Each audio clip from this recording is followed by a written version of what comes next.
बंद ना हो पावे नहीं ये जैसे भूल जाती हैं तो ये उठा लिया। मुझे बताए थे जेकर गाना है ते का याद है। राधे राधे भैया।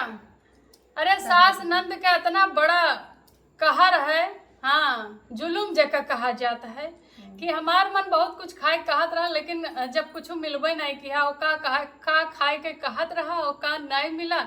हमरे गाने के भाव से सुना जाए कैसे कि सासु मांगे करहियो ना दे हमार मन हलुआ के, सासु मांगे करहियो ना दे हमार मन हलुआ के।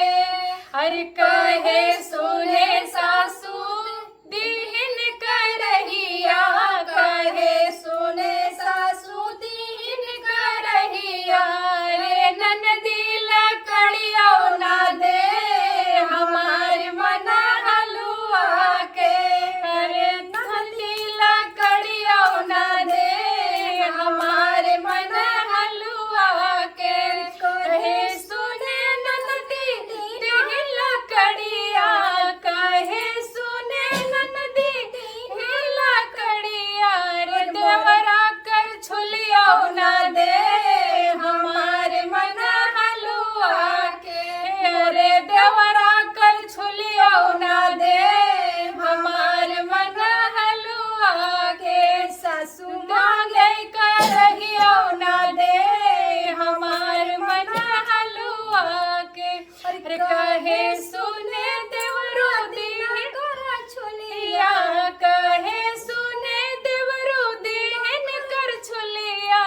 अरे सैया बनाहियो न दे हमार मन हलुआ के, मोरे राजा बनाहो न दे हमार मन हलुआ के।